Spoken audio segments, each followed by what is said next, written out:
The following is part of Cornell Contemporary China Initiative Lecture Series under the Cornell East Asia program. The arguments and viewpoints of this talk belong solely to the speaker. We hope you enjoy. Welcome to the final installment of this semester's offerings under the Cornell Contemporary China Initiative. My name is Nick Edmondson. I'm an assistant professor of Asian Studies and the director of this year's CCCI. Today, our offerings are co-sponsored by the Department of Anthropology and the program in Religious Studies, and we're very happy to have their support in bringing to you David Palmer. David Palmer is an associate professor in sociology at Hong Kong University, and he leads a research cluster at the Hong Kong Institute for the Humanities and Social Sciences. His first book, The Religious Question in Modern China, won the Levinson Prize at the Association for Asian Studies, which is a hotly contested annual prize, which I would love to win when I grow up. And his second book, called Qigong Fever, Body Science and Utopia in China, won the L.K. Xu Award of the Society for East Asian Anthropology. He's come today to talk, I believe, about his third book called Dream Trippers, Global Taoism and the Predicament of Modern Spirituality, and we're extremely pleased to have him here with us today. Welcome, David.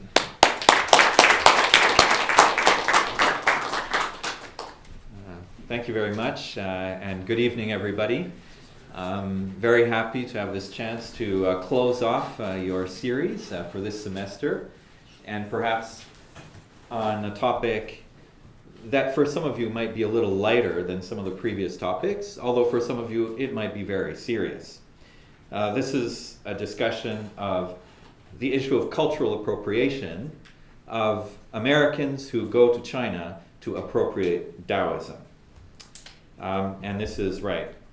This is basically based on, and here I'm just going to make a plug for my book co-authored with my good friend Elijah Siegler, Dream Trippers, Global Taoism and the Predicament of Modern Spirituality, which is a study of encounters between American and Western Taoist or so-called, or claiming to be Taoist spiritual practitioners, and the monks of the Trenzhen monastic order at Huashan, as well as with American Taoist scholar practitioners.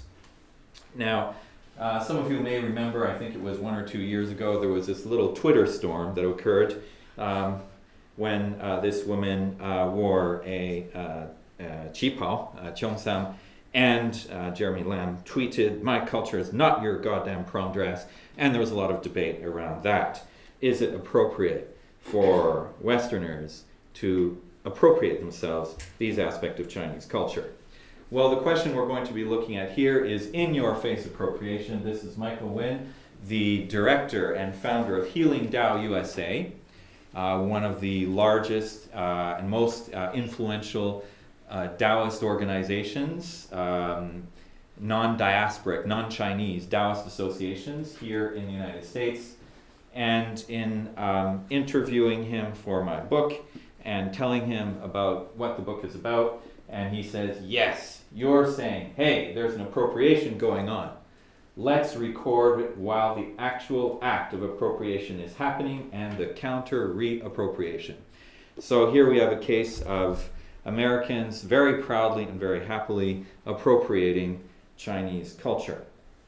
And just to give you a sense of what this is about, so what we're looking at here is a group of what we could call spiritual tourists or energy tourists, chi tourists, a group of 40, primarily Western, but also including people from other countries, including Mexico, Canada, France, Turkey, Japan, in the temple Yuquan Yuan, the Jade Spring Temple at the foot of Huashan in Shanxi Province.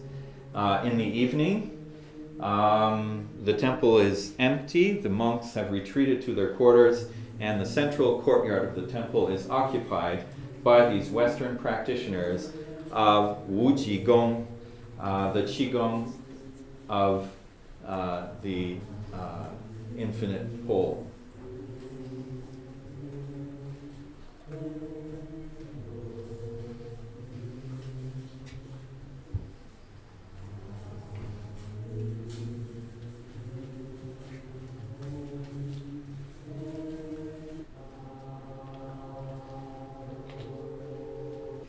Now we have the Dream Trippers. So these groups are called the China Dream Trip. And that's how the tours are marketed. And so we call them the Dream Trippers. And this is inside the courtyard of the temple. And in a second, we'll see what's going on just right after that, right outside the temple courtyard. So this is the Guangchang, the plaza right north of the temple. And this is, so while the Americans were quietly meditating inside the temple, Chinese people were engaging in this Guangchang Wu. This is the statue of Chen Tuan, who is the patron saint of Huashan. He's a Taoist immortal who is known for his dream meditations.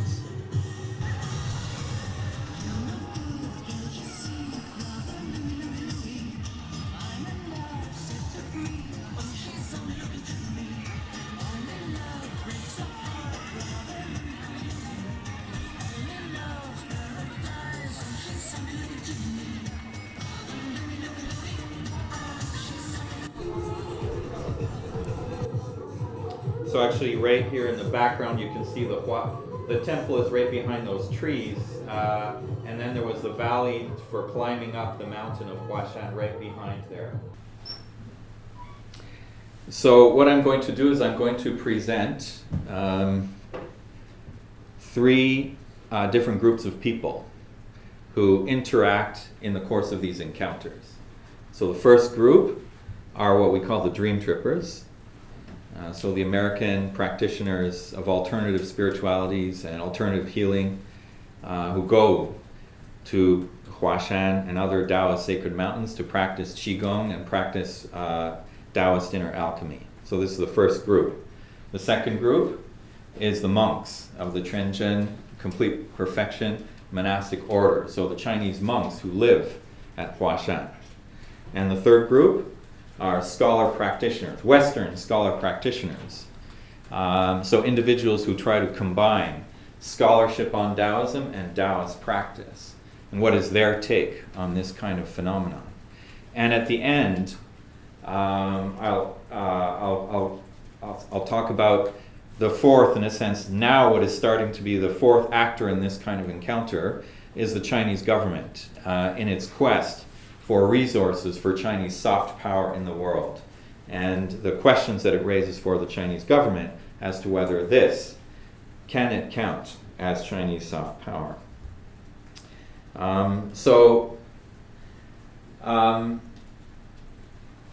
What we're looking at here is a case of what we could say the return globalization of Taoism. So Taoism spread to the West, first in a purely literary form, starting in the 19th century and early 20th century with the translations of the Tao Te Ching, Lao Tzu, and the Zhuangzi.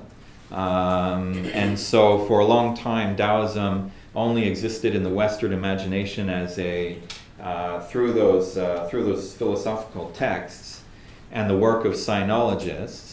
But in the 1960s, with the opening of the American immigration laws, as well as other countries such as Canada and Australia and so on, when we suddenly had a large increase in the number of immigrants to the United States from China, Taiwan, Hong Kong, and so on. Among those immigrants, there were masters of Taoist techniques or various different types of techniques of body cultivation. So martial arts teachers, teachers of Nei Dan inner alchemy, Tai Chi Chuan teachers. And so all of these various different masters started to find their way to the United States and started to teach what they knew. And some of them started to teach to white and other non-Chinese Americans. One of the most influential of these Chinese teachers of Taoist practices was a man named Mantak Chia, whose 普通话name is Xie Mingde. And In fact, you can, I don't know in the United States, but in Europe you can find his books all over the bookstores. Books that are called The Multi-Orgasmic Man, The Multi-Orgasmic Woman, Taoist Secrets of Sex, and those kinds of hot titles. So this Xie Mingde, Mantak Chia, was a Thai Chinese, and he went to Hong Kong in the 1950s. He was sent by his family to boarding school in Kowloon. And one day, so goes his story, he went up the mountains in Kowloon, having heard that there was a martial arts master living in the mountains. And so he and a bunch of friends go up there to get some teachings from this master. All the other friends slept in that morning. He was the only one who actually made it to the master. And so this master teaches him something, and he has a powerful experience. And the master then, over the next couple of years, teaches him the so-called 7 formulas of immortality. This master, according to Mantak Chia, his name was One Cloud, Yi Yun, and he came from Changbai Shan in northeast China. So Mantak Chia had learned this set of Taoist inner alchemical practices, and he added, through various other masters and various other kinds of training, he added different forms of Chinese medicine and Western medicine and martial arts. And by the 1970s, he had established in New York, he had migrated to New York and founded what was called the Taoist Esoteric Yoga Center. And that's where he started to have some practitioners, some students, some non-Chinese American students, including Michael Wynn. And Michael Wynn, who helped him to write his books. Michael Wynn was a journalist who was working in Ethiopia and Africa in war zones, and had been was heavily involved in Kundalini yoga, and was trying out various different types of spiritual techniques. And finally, he settled down on Mantak Chia, 7 formulas of immortality, and helped him write his books. So he wrote some books presenting the basic practices of inner alchemy, the Xiao Zhou Tian Gong, the microcosmic orbit, various books like that with some qigong practices, so meditational practices, energy circulation practices, and then one book that brought Mantak Chia and Michael Wynn to fame was a book on cultivating male sexual energy. So this was in the mid-1970s, in the midst of the counterculture and of the sexual revolution, a time when this different currents of the interest in exploration of new experiences, whether it was new experiences through drugs, through sex, or through Oriental spiritual practices, was very much it was a rising cultural phenomenon. And so it was within that kind of wave that Taoist practices started to acquire a growing following in the United States. Of course, the development of these Taoist practices never reached the level of amplitude as, let's say, Buddhism or yoga, which really entered the mainstream in the United States far earlier than Taoism. But nonetheless, along with these trends, we had this the spread of these Taoist techniques. And so basically after the first generation of ethnic Chinese masters having migrated to the United States, then we had the next generation who were white Americans who started to, we could say, they really fully digested and transformed, fully Americanized the practices. Were able to package them, to market them, to make them adapted to the highly individualistic culture of freedom that is prevalent in the United States. And by the late 1990s, as China was opening up, it became easier to go to China, and many of these teachers, as well as some of their practitioners, they really weren't quite sure as to the authenticity of what they were teaching. So they wanted to go back to the source, wanted to go back to China. And so in the late 1990s, Michael Wynn started to go to China, started to go to various Taoist mountains, and then by the early 2000s, he started to organize his China dream trips. So the idea that, okay, go to China and we can go to these powerful energy spots, these sacred Taoist mountains. So mountains such as Huashan, Qingchengshan, other places such as Weibaoshan in Yunnan. And of course, add to the mix the Great Wall, the Terracotta Warriors, some shopping. So really, the kind of, as Michael Wynn would promote it, a real dream trip, your dream of China, where you could do everything. You could do all the touristy kind of fun kind of things, but you could also really tap into the powerful qi energies of these mountains.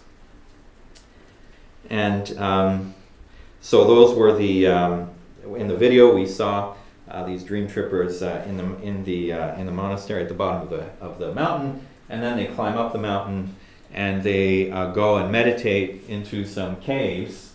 These are 1,000-year-old caves, which were dug out by Taoist practitioners in the Song Dynasty, and which are actually not hardly ever used by Taoist monks or Chinese practitioners. And they go into these caves and meditate. Now, they go into these caves and meditate, but they don't necessarily go with an attitude. It's not like the point is not to go to China to learn from the Chinese. The point is not to say, well, China is this ancient country and China is the source of Taoism, so we're going to learn Taoism from the Chinese. No.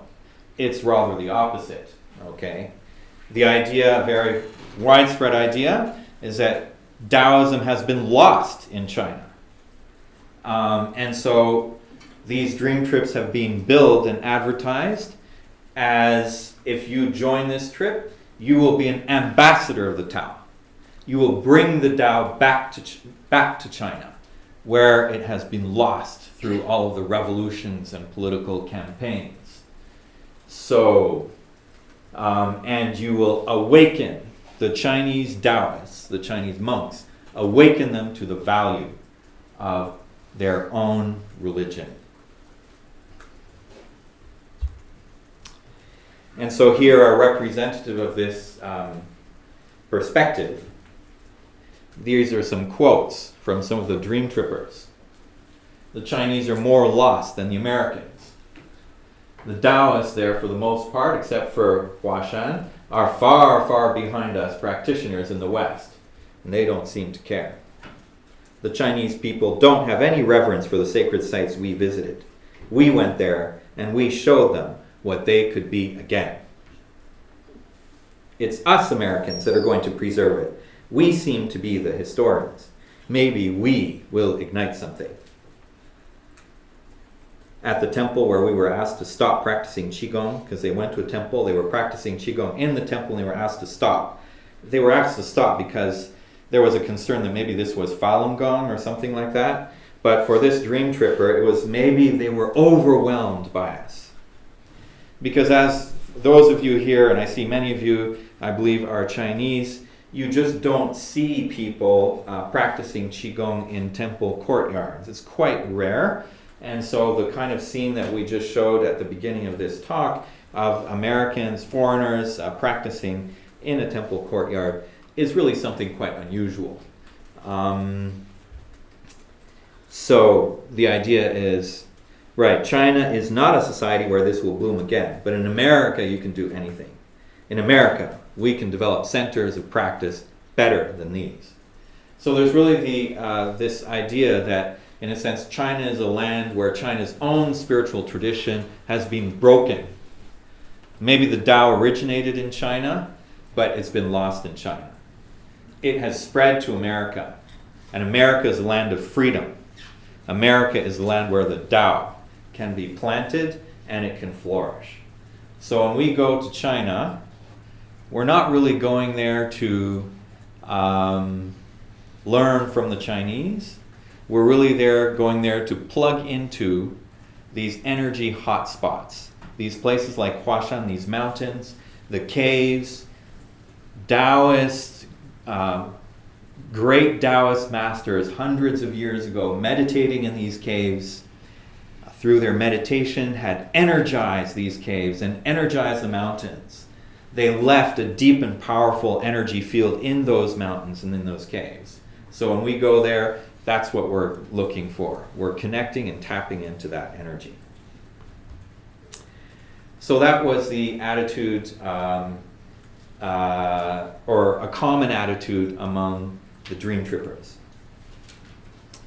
So then we have, what do the monks, the Chinese monks of the Transcendent Order, what do they think about this? Well, interestingly, we have another type of appropriation going on, a Chinese appropriation of the Statue of Liberty. So actually, on a number of occasions, I heard Taoist monks talking about the Statue of Liberty. Now, in Chinese, the Statue of Liberty is 自由女神, and that actually means the goddess of liberty. And many of the Taoist monks, they literally consider the Statue of Liberty to be a real goddess, okay? So, for example, this monk, Master Hao, actually, who lives in a far-off cave complex near Huashan, right, so he says that the goddess of liberty is a manifestation of Doumu, the Dipper Mother, the Taoist goddess of the North Pole Star. She's spreading the spirit of liberty around the world. So the idea here is that actually liberty it comes from China. And Americans are gaining their liberty from the Statue of Liberty, but the Statue of Liberty is a manifestation of Doumu, the Dipper Mother. So, Chinese Taoists appropriating American freedom. Another monk said something like this: only some people in the West, such as the goddess of liberty and Jesus, have reached a high level. They're immortals, 他们是神仙, right? But they've not reached the highest realms of Tao. Only Chinese could do that, not even Jesus or the goddess of liberty. So there's really this idea that only Chinese can understand the Tao. So it's wonderful that these American deep trippers come in. And so there is no, unlike these controversies, these Twitter storms that we have here in America about the cultural appropriation, nobody objects to these Americans going there. It's wonderful. But they'll never really understand. So yes, let them come and we can humor them. They want to practice, that's fine. You know, some of them might understand something. And why, if they do, and there's some who really have a pure heart, they have a real wu xing, right? They have some inner understanding. That's because they were Chinese in their past life. So they cultivated in China in a past life. Now they're American. Or, if it's seen that a particular American really had that receptivity, a certain type of understanding. So one monk sternly told one such American, "You will be reborn in China in a future life, so that you will be able to really advance in your Taoist cultivation." So this idea that really the Tao can only be understood by Chinese. And if you understand, it's because you were Chinese, or you will be.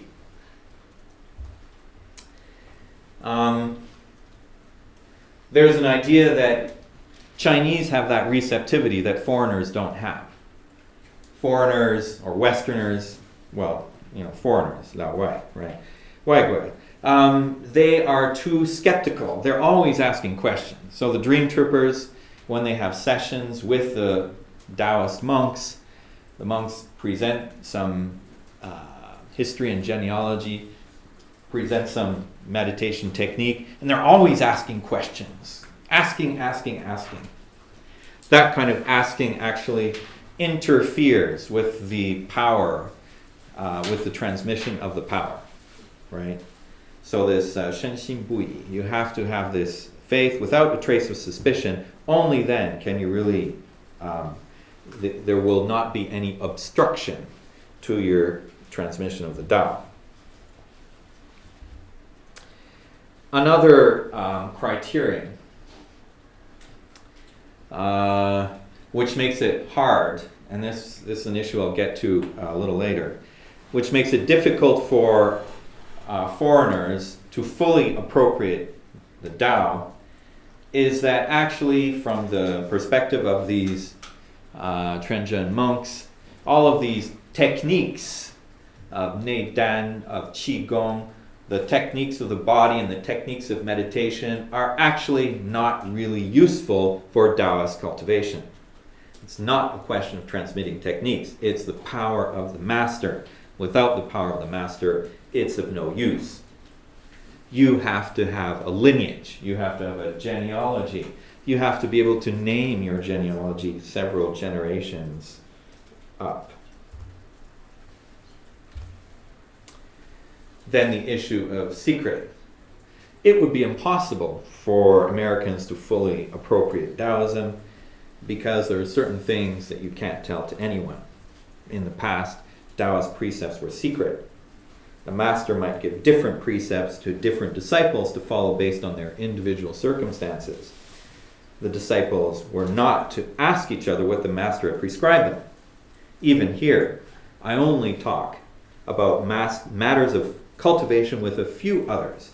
With the rest of the monks, I avoid these topics. This was this monk, Chen Yuming, who made this statement. Then there's the idea of predestined affinities, the yuanfen.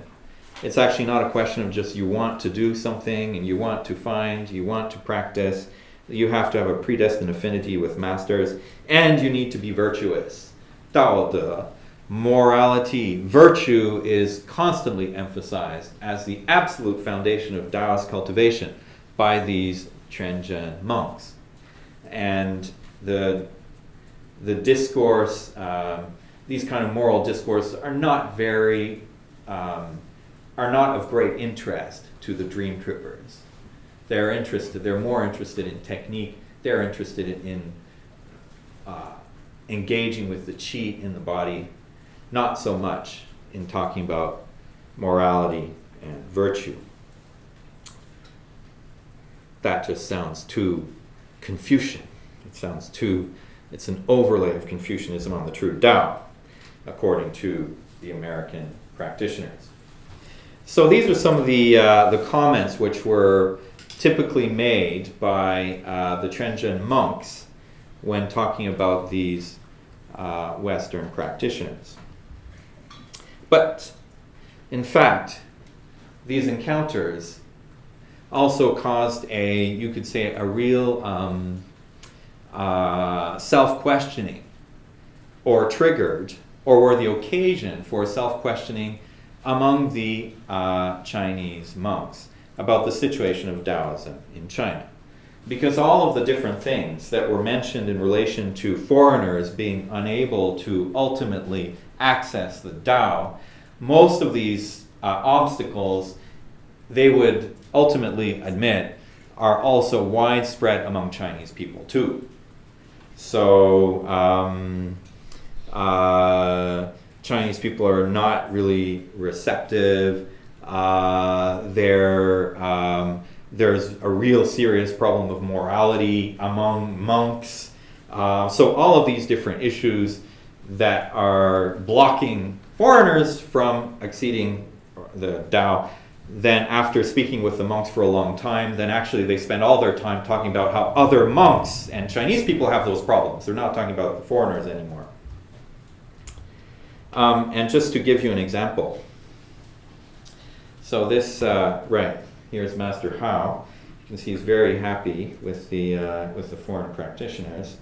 And so this is what he told me once. He said, in the past few years, there have been foreign visitors to the cloud platform, to his cave complex, but very few Chinese. So very few Chinese, very few Chinese go up to see him.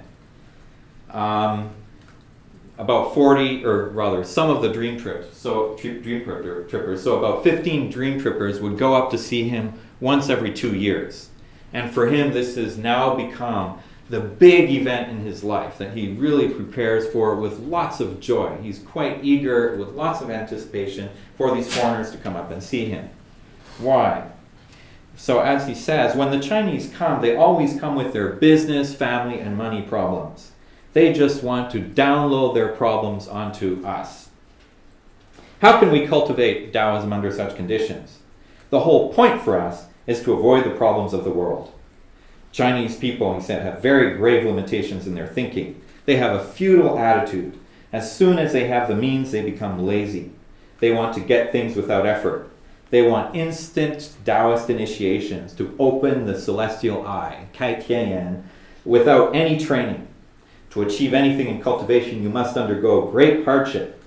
One Taoist monk came up once saying he wanted to stay in one of the caves, but then he realized how hard it would be. He didn't realize that my talkativeness and humor is the fruit of my loneliness. It's not like with you foreigners. Foreigners go around the world cultivating.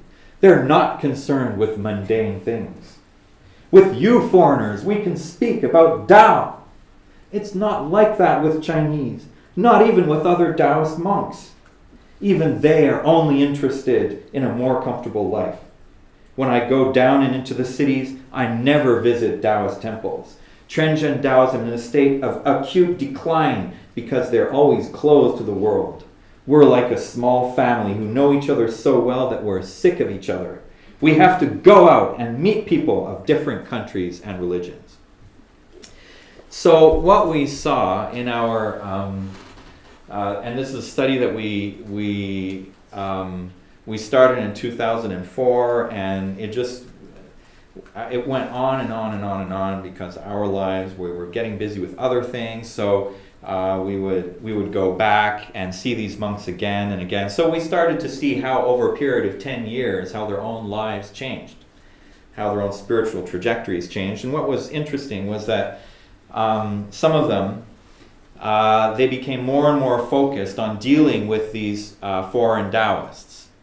In a sense, they found something. They actually found a certain authenticity in the kind of relationship that they could establish between themselves and these foreigners, something that they felt that they were lacking in their relationships with their Chinese, with their fellow Chinese Taoists. So, right. So the third group that I'm going to talk about, scholar practitioners. The field of Taoist studies is a very, very small field. There's only outside of China, there are really only a few dozen scholars who are fully involved in research, academic studies of Taoism, and even in mainland China, there are also not very many. So this is a small field, and in terms of, and most of the academic study of Taoism is really focused on the study of Taoist history and Taoist texts. But one important figure in Taoist studies is Christopher Skipper, who was my own doctoral advisor. He revolutionized the study of modern Taoism in the 1960s, having been sent to Taiwan and spending 8 years there in Taiwan and going really into the field at a time when everybody thought that what with modernization and the Cultural Revolution, everybody thought that actually Taoism had completely disappeared from China. And even the Taiwanese in Taipei, in the Academia Sinica, they thought it had disappeared too. But he went to Tainan in South Taiwan, and then he found Taoist priests. The priests were very surprised that he knew the Taoist texts that they used in their rituals, and so they welcomed him, and finally, after many, many years, he became himself initiated as a Taoist priest himself. So Skipper created a kind of a model of the scholar who, in order to truly understand this tradition, needs to become initiated into this tradition. But he was involved in the study of Taoist ritual. The ritual practices, the communal rituals that are conducted by Taoist priests for local communities in China.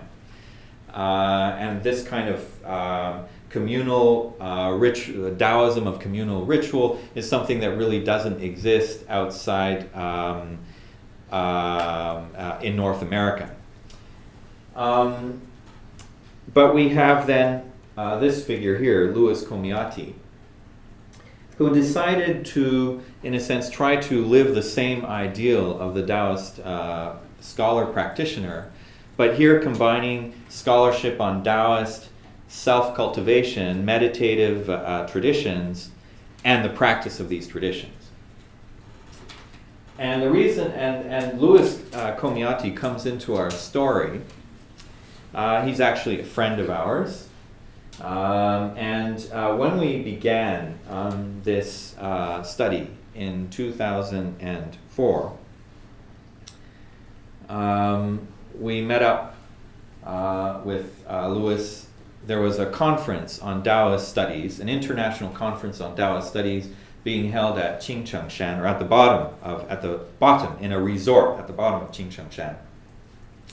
And so I was there, my co-author Elijah Siegler was there, and Louis Comiati, and many other well-known scholars of Taoism were there. Now, Louis Comiati had just finished his PhD, in which he had translated some of the corpus canonical texts of the Trenzhen, the Trenzhen order, and he had engaged in this textual practice, in fact, as a way to enhance his own spiritual practice of Taoism. And so he was now, having finished his PhD, he was traveling around China looking for the authentic Tao. He was disgusted by all of this New Age kind of, this New Age appropriation of Taoism that is exemplified by Michael Wynn and Healing Tao USA. All of these alternative healing and spiritual, all these kind of New Age people, this kind of commercialization and appropriation, he was sick and tired of that, and so he wanted to find the real thing. So unlike the Dream Trippers, he went to China to find the authentic Tao.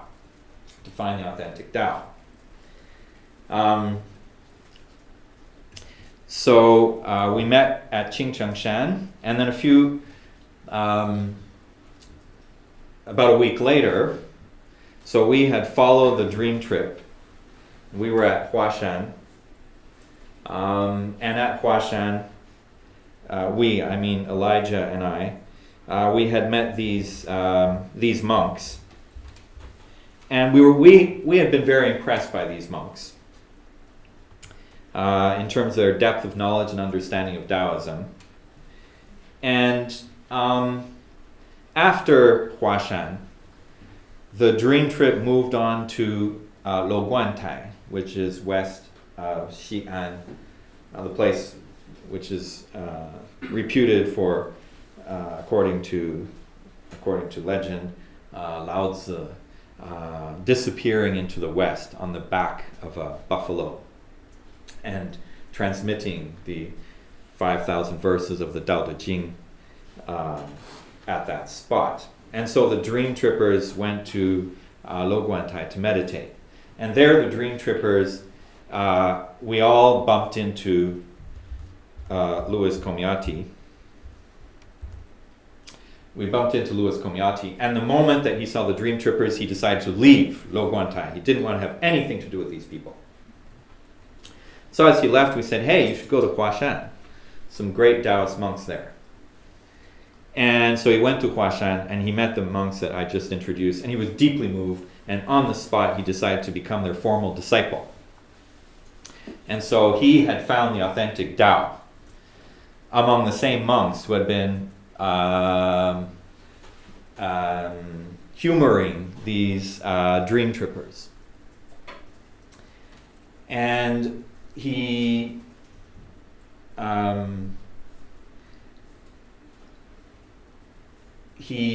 decided, or has been aiming, to bring to America the authentic lineage of the Huashan Pai, the Huashan branch, or the Huashan lineage of the Quanzhen Dao. So to become himself formally initiated into this tradition, and then to bring this tradition to America, and there to be able to formally initiate Americans into the authentic lineage. Now, his Louis Comiati's doctoral advisor at Boston University is Livia Cohn, who is one of the main, most renowned scholars of Taoism in the United States. She retired a few years ago, and during her pre-retirement days, she was very much the classical sinologist. But after retiring, she became very active herself in the kind of the practitioner, the world of American practitioners. And so giving workshops on Taoist practice herself, Taoist ways of empowering women, women's spirituality. So really getting involved in this kind of world. And for Comiati, this is the end of Taoism. So these kinds of appropriations are destroying the Taoist tradition. In his words, most of what goes by the name of Taoism in the West, especially throughout the internet and popular publications, are forms of appropriation and fabrication. They're rooted in colonialist, missionary, and Orientalist legacies. And so he wants to do something different to bring the true tradition to China. But is it possible to do so? And the difficulty that he found was that the Taoist monk, Chen Yuming, who was at the time the vice abbot of Huashan, so one of the leading Taoist monks at Huashan, was Chen Yuming actually, so Comiati became the disciple of Chen Yuming, hoping to receive the transmission of the Huashan lineage of Quanzhen Taoism. But just after he started on this path, Chen Yuming decided to leave the monastic order, to move out of the Quanzhen monasticism, because for him, this lineage, this order, is completely corrupted, and there's no way you can practice the true Tao in this structure. So it's only by going out of this structure to be an urban hermit, as now he, in a sense, as he lives in the city of Chengdu, without any affiliation to any kind of tradition or institution, and dealing more and more with these foreign practitioners. This is for Chen Yuming now the only way that you could pursue the Tao. So then this raises a lot of questions as to whether it is possible or even desirable to bring the formal transmission of the Huashan lineage of Taoism to the United States. And I will just here read a passage on the aim of Komiati's his project of establishing Taoism in the United States. So he established an institution called the Taoist Foundation, and so he writes, through the Taoist Foundation, we are working to establish and maintain an authentic and viable tradition-based Taoist community in America, one that is connected to but independent of Chinese Taoism. This involves establishing a Taoist mountain retreat center, which will offer authentic Taoist training in various forms and at various levels, including seminary training with ordination and non-ordination tracks. It involves offering opportunities to deepen spiritual training and forms of communal participation. Our hope is eventually to have a Taoist place with Taoist aesthetics. We are also working to establish a new contemplative order, the Clarity and Stillness Order, the Qingjing Dao, CSO, which will involve formal training and eventual ordination. The Clarity and Stillness Order is rooted in both the Quanzhen movement and its Huashan lineage. It emphasizes the Qingjing Jing, the scripture on clarity and stillness, as its primary text, and the cultivation of interiority, energetic attunement, meditative absorption, and spiritual insight. Another dimension of CSO charism is mountain contemplation, Shanguan. Potential CSO ordinands will have religious affiliation with Quanzhen, the Huashan lineage, and the Clarity and Stillness Order. So, around this project of establishing lineage and genealogy, Komiati and Michael Wynn have engaged in much debate as to the authenticity and possibility of either of these approaches to really allow Americans to come close to the Tao. But regardless of these debates, the fact is that Americans, more and more Americans, are becoming interested in Taoism, are practicing Taoist practices. And is this an instance of Chinese soft power?